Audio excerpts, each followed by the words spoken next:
Before the video begins, I'd just like to direct your attention to this Twitter post. One of my Discord admins and good friends in the community, Geordie, recently had his house robbed and over $6,000 worth of stuff was stolen. Geordie is fundraising to help him and his family, so if you'd like to donate and contribute, the link is in the description. Ice Carbon Diablo X is an extreme demon level by Roadbose that was created in 1.6 and was considered on par with Silent Club up until 1.9, when Riot became the first to beat it.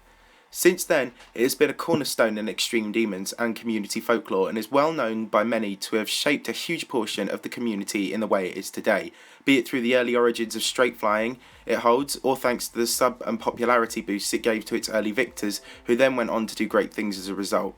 The first ever episode of GD Theories saw us analyse the prospect of Cataclysm, the other elusive 1.9 extreme demon that made some players' careers, never existing, and in episode 4 we looked at how Ice Carbon Diablo X would change the community if it had more of a bearing on Bloodbath than Cataclysm did. But today we're going to be looking at what if Ice Carbon Diablo X never existed at all, and the implications it would have on the community. So that's what we'll be theorising today. What if Ice Carbon Diablo X never existed? When planning this, I attempted to consider all the areas of implication, but the effects I determined were very widespread and hard to categorise.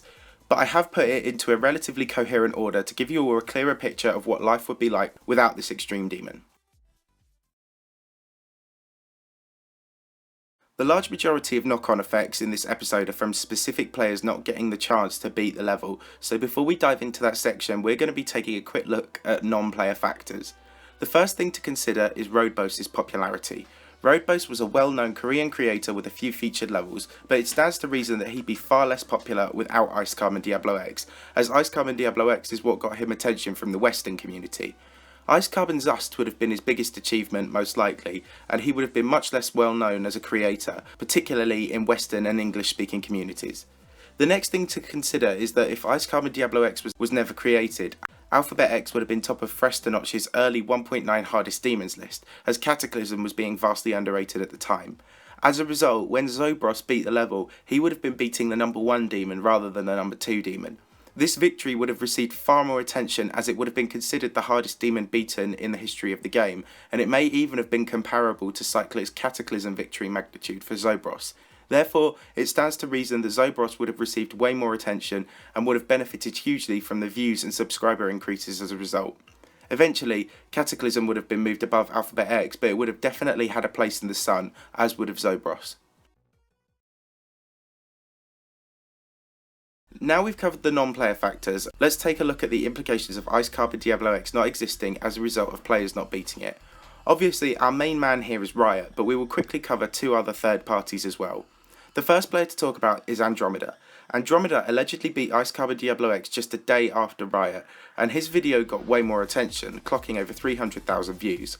Obviously, without Ice Carbon Diablo X, Andromeda would have lost all this attention. He'd still be doing okay though as a result of the ultimate phase blowing up, but with that said, as Andromeda was a hacker at this point, it could be argued that not beating the level would have allowed him to slip under the radar for longer. On the other hand, his Ice Carbon Diablo X videos contained clocks on the Windows desktop, so to attempt to debunk rumours. With these 2 factors conflicting, it is actually impossible to tell whether Ice Carbon Diablo X not existing would have made Andromeda confess to hacking either earlier than he did or later on. The next player to discuss is Sagaesta. Sagaesta was second to beat Ice Carbon Diablo X legitimately and first to do so on 60Hz. As a result, he received a moderate popularity boost in his early career and a massive skill boost. He went on to complete Cataclysm, the Ultimate Phase, Creeper Force and such other top 10 extreme demons in 2.0. Without Ice Carbon Diablo X, Sagaesta would have had far less attention, which is a given, but he may also have lacked the skill to complete the levels beyond. We're going to cover his career in more detail shortly, but it's likely he never would have reached the heights he did before his 144Hz monitor, which may potentially mean even Hatred wouldn't have been released, or it would have at least been much easier than it is now. Now let's move on to Riot, the main feature for this episode, as his early Ice Carbon Diablo X victory shook, changed and evolved the community in so many understated ways. If we remember history, Riot beat Ice Carbon Diablo X to prove he was the best only a very short time after completing Cataclysm. At this point, Cyclic was considered the better player, but Riot used his speed of completion for this formerly impossible demon to get on par with him in the eyes of the community. Without Ice Carbon Diablo X to prove himself, it's likely Cyclic would have continued to achieve more fan support and would have most likely grown to be the bigger channel. Riot would still have been very revered thanks to his Cataclysm victory a day before in May 2015, but generally Riot may have actually fallen behind. Also, without Ice Carbon Diablo X, Riot would never have been able to make one of the biggest revelations in the top player community's history, straight flying. I'm not saying that straight flying would cease to exist, but it certainly wouldn't have become very big or overused very quickly thanks to Riot. If Riot had never had to hone his clicking technique as much, he might also not have developed finger problems and hand pains as a result of excess clicking. Without Ice Carbon Diablo X, we might have even seen a longer Riot career. As a result, Riot's huge project that followed this, Bloodbath, would probably not have consisted of straight flying the way it did. Whatever the case, flying would not have comprised the main difficulty aspect. Instead, Bloodbath might have been an extreme demon for balancing many game modes to be hard, like Artificial Ascent did. However, regardless of gameplay type, Bloodbath wouldn't have been as hard, as straight flying was the main thing Riot was well out ahead in front with. Because of this, in May 2015, Phobos, which was re-verified by Crazyman50, might have even been considered harder than Bloodbath, and would have knocked it off its perch at number 1 and taken the number 1 spot. Crazyman50 might have eclipsed Riot even earlier still with Conical Depression. Perhaps that would have gone above Bloodbath on the list. If all this transpired, Crazyman50 might have expanded in size dramatically for ousting the number 1 demon twice in 2 months.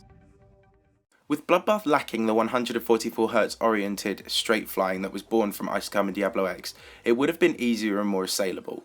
As a result, several 60Hz players might have had a better chance of beating it before the masses of 144Hz players arrived. Both Gyron David and Sandstorm had 44% on the level, just before Crack's part. Without it, maybe they would have progressed further. Maybe one of them, either Sandstorm, Smokes or Gyron, might have actually beat it earlier on 60Hz, before the March period when it finally fell. If this were to be the case, it's likely that the two players who got their notoriety through Bloodbath 144Hz achievements wouldn't be as big, namely Quasar and Serve. Both of these players losing their clout has a bigger effect on the community than you might think. Being a first to beat Bloodbath and having such amazing flying skill was what gave Quasar the motivation to become the driving force into getting Bloodlust built, so with no Ice Carbon Diablo X, there may have actually been no Bloodlust. As for Serve, well, he never had any unique verification projects before Yatagarasu, but with that said, the original unnerfed Blade of Justice was built for him, and its main gameplay was verging on the impossible for its straight flying. Without Ice Carbon Diablo X, it's likely that this wouldn't have existed either. Come to think of it, many 144Hz players would never have risen to power, which creates a paradox. 144Hz monitors damned Ice Carbon Diablo X, as it is much easier a level with a higher refresh rate. If 144Hz didn't catch on as fast, then Ice Carbon Diablo X wouldn't have dropped in difficulty, but it dropped in difficulty because of the refresh rate debate it brought to the table. Do you see the paradox? It's kind of a weird thing to bring up, but I just find it quite interesting. I mentioned 144Hz not catching on as fast, and I stand by this. Without Ice Carbon Diablo X, the 144Hz revolution would have moved a fraction at the speed it did, and would have started becoming overused and common far less quickly. As a result, maybe straight flying levels would have been considered much harder than they are today. Without 144Hz and flying, several big name levels wouldn't have been released as fast. Sucoup in Hell, The Flawless, perhaps even Red World Rebirth. Literally everything that has entered the top 10 since would have been on a much less fast track, and the list would have been saturated far more slowly.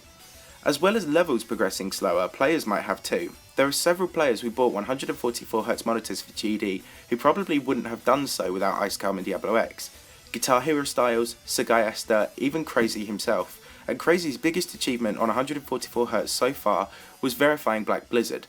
So potentially, without Ice Carbon Diablo X, we might have been waiting longer for Black Blizzard. Despite the slowing of the progression of the community, something I did end up considering after a little while and exploring the idea of was Recropolix, Blast CFB's unrated extreme timing demon that is said to be on par with Bloodbath's difficulty. There is some straight flying in Recropolix, but the timing and extreme wave parts were actually inspired by the prequel level Recropolis, which in turn was most likely inspired by Acropolis, which Riot, Ice Carbon Diablo X and the legacy that was created in turn has no bearing on. Blast also had a 144Hz monitor before his GD career rise, like Riot and Serve, meaning he still most likely would have had the skill to create and beat Recropolix. Without Bloodbath being as hard as it was, Recropolix would have most likely been a much bigger, more revered achievement around the community and may potentially have even been rated for this reason. So perhaps, if Ice Carbon Diablo X never existed, Recropolix would have risen to the number 1 spot on the Demons list and been the new number 1 for a long time, given Sucoup in Hell, Athanatos and what came after at the number 1 spot have all been delayed in this reality. I know it's a far-fetched theory, but it does make some sense if you think about it. The final thing I want to touch on is straight flying. If it were not popularised thanks to Carbon Diablo X, it would have been voided from Bloodbath, but would also have not featured in some other straight flying levels too. There aren't many extreme demons that are overwhelmingly straight flying, but I picked out a few. The Flawless, which was verified by Truster, is most definitely one. It gets a huge amount of its difficulty through flying only. The next is Infernal Abyss, an extreme demon that is quite important in this reality, given it is the sequel to Cataclysm by G-Boy, and Cataclysm was unrivaled without Carbon Diablo X in this case. The final level is Red World Rebirth. Riot buffed the flying parts of that level to be much harder than the original, so even if Riot did re-verify the old impossible level in this case, it would most likely have just been the original Red World, or similar to the Red World remake Sagaesta was planning to verify in 2016, just a remake minus the flying buffs. So that was all I could really come up with for this theory. Carbon Diablo X would certainly have a lot of knock-on effects if it never existed, but these effects are far less systematic and organised through a set chain of events like Cataclysm was. The effects come through players, namely Riot. If Carbon Diablo X never existed, straight flying would not have been popularised, and Bloodbath would most likely have been easier and would have most likely been beaten by some 60Hz players before Quasar and Serve, which puts questions over Bloodlust and Blade of Justice.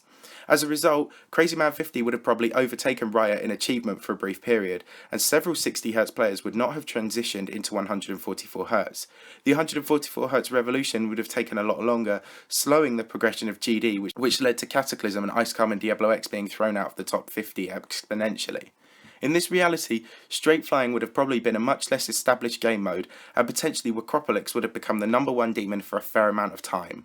That's all I could really come up with and theorise over for everything that I consider tangible. There are lots of knock-on effects we probably cannot measure or predict, so I think this is a good place to leave it. If you have your own ideas, feel free to leave them in the comments and I'll read all of them.